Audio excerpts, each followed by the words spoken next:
In terms of turning Missouri over throughout regulation, how did that kind of give you guys a leg up in terms of your defensive attack? Missouri's a very good team. Everybody on the floor for them can shoot it, can score it.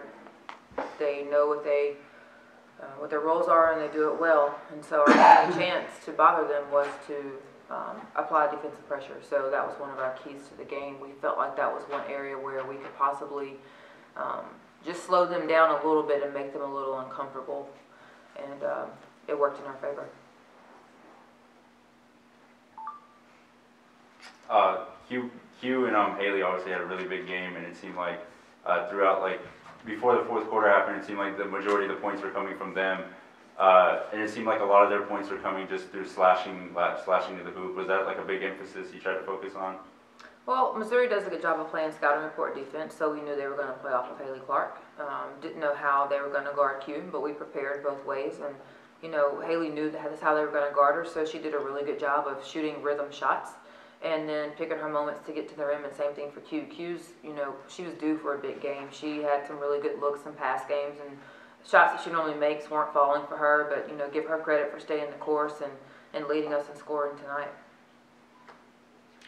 Coach Tasia Cole has obviously been a great addition to your team, and it seems like she feels right at home. She credits a lot of that to you, actually.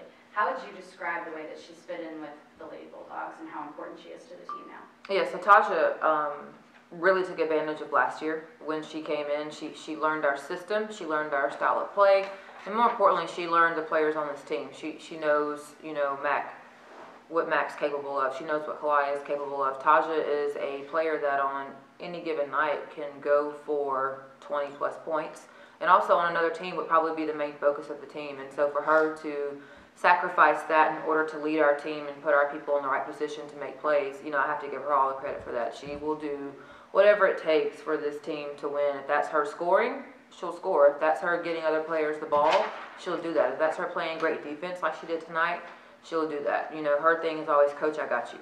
Coach, I got you. And so that's what you want in a point guard. And I'm just proud of her, and we wouldn't be 18-2 if it wasn't for her.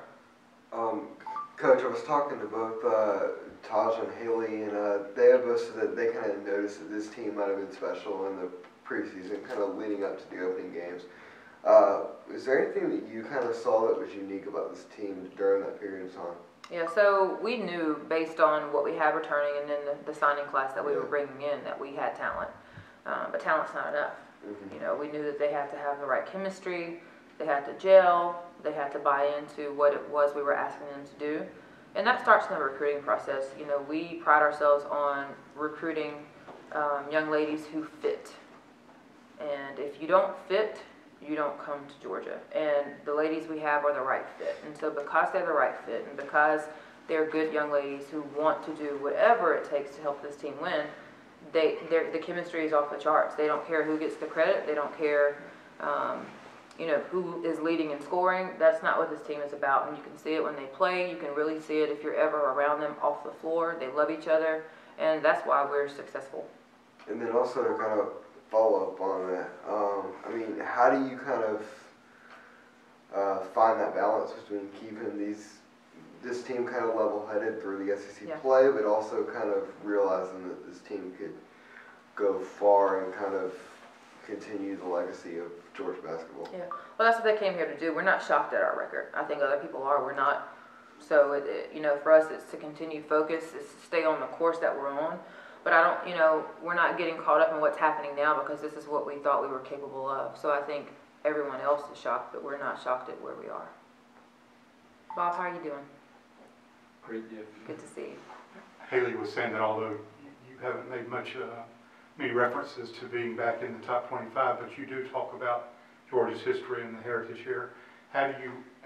What does that mean to you, and what does that mean to today's player when you talk about what, you know, getting Georgia back to where it's been in the past? Yeah, so obviously, you know, we know the tradition of Georgia women's basketball, what the players before us, what Coach Landers, you know, did to make this program a national powerhouse, and that's what we want to do. That's our goal. And when that's your goal, good things are going to happen along the way. You're going to get ranked. You're going to have players who get recognized for certain things, but that's not what we're celebrating or talking about because that's not what our goal is. Our goal is not to be ranked. Our goal is to put Georgia back to national prominence and to make Coach Landers proud and make these former players proud who made all the sacrifices to make this program what it is. So we don't talk about rankings. We talk about what kind of legacy do you want to leave. You know, when your name comes up in the record books, what do you want people to say about you? And that's the conversations that we have, and that's what's important to us. Coach, is there anything that you've done to build such a selfless team? Again, it starts in the recruiting process. Is the type of young ladies that we seek out, that we recruit. You find out really quickly if they're talented or not. That's easy to figure out. And then it's, let's look at their transcript. Let's look at who they are as people. How do they respond to their teammates? How do they respond to their coaches? And we're very selective about who we bring into this program. Time for one or two more. Going back to Missouri, I mean, you guys were able to hold them to a low shooting percentage and able to contain a lot of the players on their roster. Do you feel kind of like the fast start to open sort of set that up? Well, I do. I mean, we got out to a really good start. They obviously settled in and came back and competed really well. And, you know, I'm not going to take all the credit. Missouri missed some shots they normally don't miss. You know, they missed some wide open threes that normally go down for them. So this game could have gone a lot of different ways. It just went in our favor tonight. I would like to think that our defensive pressure had something to do with that. You know, when they don't see it go in the hole early, then it's harder for that to happen as the game goes on. But they missed some shots that they normally wouldn't miss too. One more question.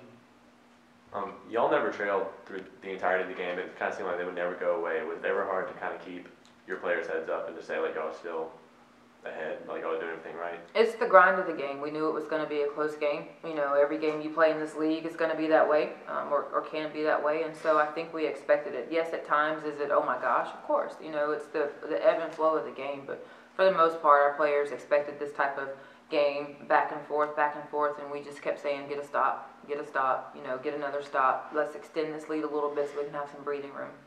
All right, thank you guys. Thanks, Coach. Thank you. Thank you.